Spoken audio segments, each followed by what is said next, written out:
Views of worksheet in MS Excel. ठीक है, तो यहां पर हम बात करते हैं व्यूज की। तो सिंपल भाषा में हमारे पास 3 व्यूज होते हैं, आपने भी पढ़ा होगा। तो जब भी माइक्रोसॉफ्ट एक्सेस की बात करते हैं तो हमारे पास 1 2 3, इसको भी समझा सकते हो चाहो तो हमारे पास इनने देखिए क्या किया है, लिखा है, क्वेश्चन लिखा है इनने, MS एक्सेल में वर्कशीट के विभिन्न वर्कबुक व्यूज को समझाइए। तो वर्कशीट के विभिन्न व्यूज MS एक्सेल में हम अपनी वर्कशीटों को विभिन्न प्रकार से देख सकते हैं, जिन्हें वर्कबुक व्यू कहा जाता है। ए वर्कबुक व्यू निम्नलिखित है। नॉर्मल व्यू, इस व्यू में समस्त डाटा अपने पूरे आकार में ठीक उसी प्रकार दिखाई देता है जिस प्रकार भरा अथवा फॉर्मेट किया जाता है। इस व्यू में ही हम समस्त कार्य करते हैं। अगला पेज ब्रेक प्रीव्यू, इस व्यू में वर्कशीट के छापे जाने वाले प्रत्येक पेज को छोटे आकार में दिखाया जाता है और प्रत्येक पेज पर पृष्ठ संख्या दिखाई जाती है। इसमें हम किसी पेज की बाउंड्री को ड्रैग करके उसे सही स्थान पर ला सकते हैं और उस पेज में आवश्यक डाटा छाप सकते हैं। पेज ब्रेक प्रीव्यू में आने के लिए निम्नलिखित प्रक्रिया अपनाना पड़ती है। तो सिंपल है, सभी में आने के लिए प्रक्रिया एक सी है। व्यू टैब में जाएंगे, फिर सीधा आप कहाँ जाएंगे, वर्कबुक व्यू लिखा है, मान लो उसको भी बता सकते हैं। वर्कबुक व्यू के अंदर आप पेज ब्रेक प्रीव्यू पर जैसे क्लिक करेंगे तो आपके सामने पेज ब्रेक प्रीव्यू दिखने लगेगा, जिसमें विभिन्न पेजों की संख्या और लाइन डिलीट होगी। वापस नॉर्मल व्यू में जाने के लिए व्यू टैब पर नॉर्मल बटन पर क्लिक करते हैं। जब हम पेज ब्रेक प्रीव्यू में आते हैं तो उसमें दिखाए गए पेज हमारे पेज सेटअप और प्रिंट सेटअप के अनुसार होते हैं। यदि हमने पेज सेटअप नहीं बदला है तो पूरे आकार में दिखाई देते हैं, अर्थात 100% में, और वैसे ही छापे जाते हैं। लेकिन यदि हम किसी पेज की सीमा रेखा को इस प्रकार बढ़ा देते हैं कि अधिक लंबा या चौड़ा हो जाता है तो एक्सेल उसको अपने आप छोटा करके इस तरह छापेगा कि वह पेज एक ही पृष्ठ पर छप जाए। इस प्रकार पेज ब्रेक प्रीव्यू को बता सकते हैं। ठीक है, फिर अगला तीसरा है पेज लेआउट व्यू। यदि आप अपने पेज को प्रिंट करना चाहते हैं और आप उस पेज का व्यू देखना चाहते हैं कि वह कैसा प्रिंट में आएगा, इसके लिए आप पेज लेआउट व्यू का प्रयोग कर सकते हैं। यह आपको व्यू टैब के वर्कबुक ग्रुप में पेज लेआउट के नाम से प्रदर्शित होता है। तो ये लिखा है, सिंपल लिखा है, अपन भी सिंपल कर दिया। और तो जब भी हम ये था हमारे बुक्स के हिसाब से आंसर, लेकिन जो हमें याद रखना है वो क्या याद रखना है, इससे भी आंसर मिल जाएगा आपको बढ़िया। तो जब भी हम माइक्रोसॉफ्ट एक्सेल के अंदर कोई भी डेटा को तैयार करते हैं तो डेटा तैयार करने के बाद हम उसे अलग अलग व्यू में प्रदर्शित कर सकते हैं।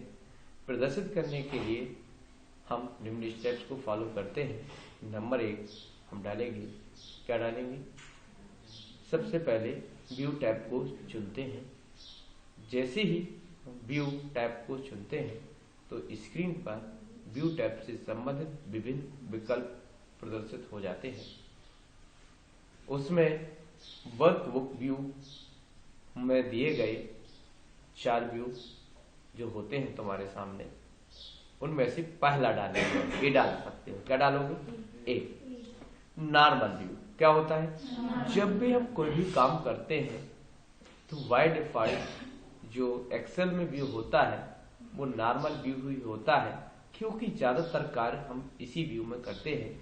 इसमें पेजों की संख्या का ज्ञान नहीं होता है, मार्जिन कितना छोड़ा है यह ज्ञान नहीं होता है, और हम अपनी इच्छा के अनुसार इसमें पेजों की सेटिंग नहीं कर सकते। ठीक है, इसमें कोई बाउंड्री मार्क तब आती है जब हम एक बार प्रिंट प्रीव्यू देख लेते हैं। अभी कोई लाइन नहीं दिख रही होगी, लेकिन जैसे ही हम यहाँ से एक बार प्रिंट प्रीव्यू कर लेंगे तो यहाँ पर एक लाइन आ जाएगी। देखिए डॉट डॉट युक्त लाइन बस आइडेंटिफाई करती है कि आपका पेज यहाँ तक है, लेकिन इससे हमें ये पता नहीं चलता है कि हमने पेज के चारों ओर मार्जिन क्या डाला है, हेडर फुटर क्या दिया है। इन सारी चीजों का ज्ञान नहीं हो पाता, इसीलिए इसे क्या कहा गया है, नॉर्मल व्यू, राइट। फिर इसके बाद हम दूसरा ऑप्शन हम यूज करते हैं पेज ब्रेक प्रीव्यू।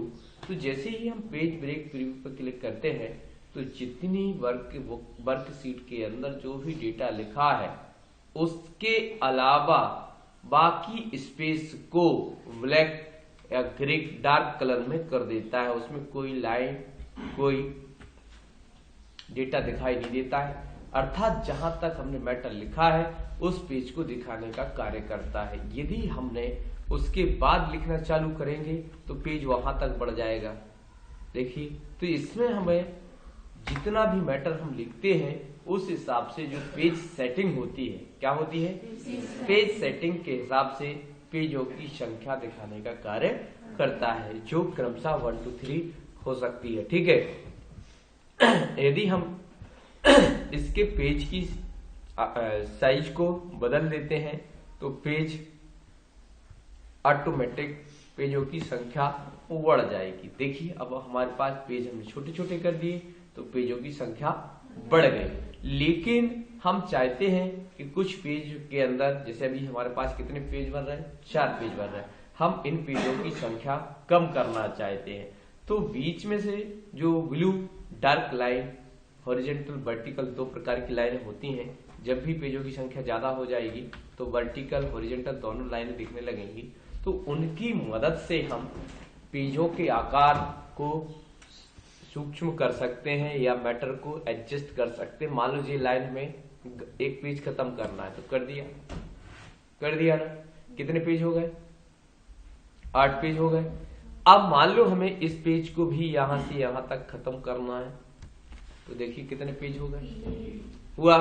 तो ऐसे हम अपनी आवश्यकता के अनुसार उस लाइन को ड्रैग एंड ड्रॉप करके पेजों के आकार को छोटा बड़ा कर सकते हैं, जिससे हमारा फॉन्ट, यदि हम बड़ा एरिया जो पेज दूसरे पेज में जा रहा था उसको एडजस्ट करते हैं तो फॉन्ट साइज छोटा हो जाता है, और यदि हम पास में लाते हैं तो उससे फॉन्ट साइज बड़ा हो जाता है। इस तरीके से हम अपने पेज सेटअप की सेटिंग कर सकते हैं। इसीलिए इसे पेज ब्रेक प्रीव्यू कहा गया है, क्योंकि हर पेज को ब्रेक करके दिखाने का कार्य करता है, जिसमें पेज नंबर होता है। यदि आप लिखोगे तो आपका नया पेज नंबर वहां पर आ जाएगा, आ गया 4 नंबर। इस तरीके से एक लाइन के कारण, कौन सी लाइन, वर्टिकल और हॉरिजॉन्टल के द्वारा उस पेज को अलग अलग करने का कार्य करता है और एडजस्ट करने की सुविधा देता है। इसीलिए हम इसे कहते हैं पेज ब्रेक।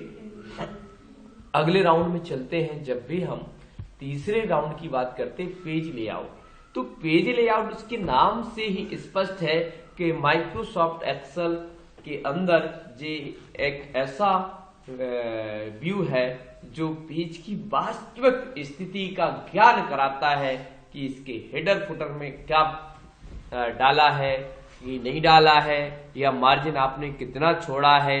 ये सारी चीजों को दिखाने का कार्य हमारा कौन करता है। तो इस तरीके से हम बोल सकते हैं कि क्या बोलोगे, इधर कहाँ है, डाटा रिव्यू, ओके।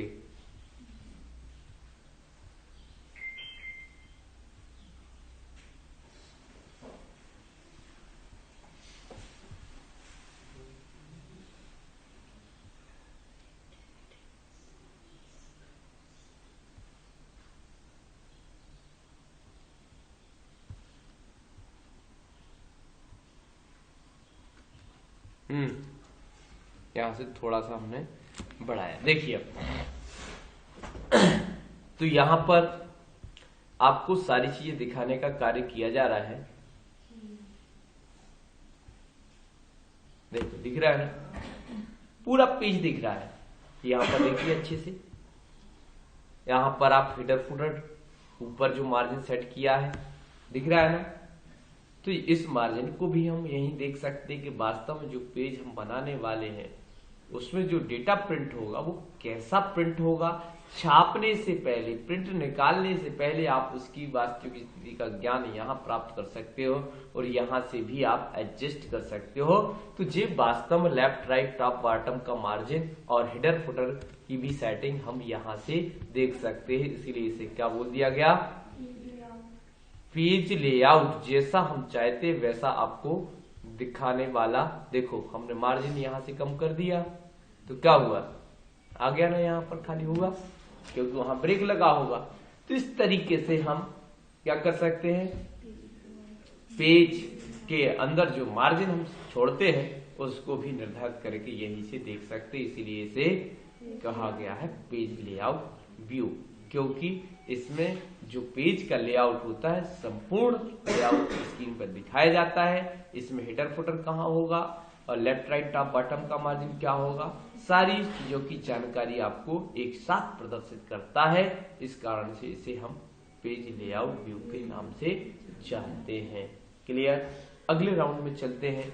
एक और होता है जो हमारा, वापिस हम नॉर्मल व्यू पर क्लिक करते हैं व्यू से, और एक और दिया है कस्टम व्यू। यदि हम दिया तो उसी के अंदर है तो हम चार ही समझा सकते हैं कस्टम व्यू। लेकिन हम चाहते हैं कई बार हम किसी भी एक ही वर्कशीट के अंदर अलग अलग व्यूज देखना चाहते हैं। मतलब कई बार हमें कुछ खास जगह पर जाना होता है, जैसे कहते हैं हमारा अड्डा, कहते हैं कि बैठने के स्थान, कहते हैं ना अपनी भाषा में। ऐसा हम चाहते हैं कि एक्सेल के अंदर हम कुछ खास जगह पर बार बार जाना चाहते हैं, तो वहां पर आप कर्सर रख के उस स्थान का नाम इंटर कर दीजिए। क्या कर दीजिए, तो इससे क्या होगा, आपको बार बार वहां जाने की जरूरत नहीं है। डायरेक्ट इस पे डायरेक्ट क्लिक कर देंगे। क्या कर देंगे, जैसे आपने लिख दिया AA, AAA, ओके किया, किसका लिखा नाम, O35 का नाम लिखा है AAA, तो आप जब भी उस ऐसे हजारों बना सकते हैं और शो करेंगे तो आपका कर्सर डायरेक्ट मूव वहां हो जाएगा। इसीलिए इसे कहा गया है कस्टम व्यू। ऐसे कुल हम 4 व्यू को माइक्रोसॉफ्ट एक्सेल की वर्कबुक व्यूज के अंदर लिख सकते हैं। क्लियर। इसमें कोई प्रॉब्लम, आपको पुस्तक के हिसाब से लिखना है वो लिख सकते हो आप, ऐसा लिख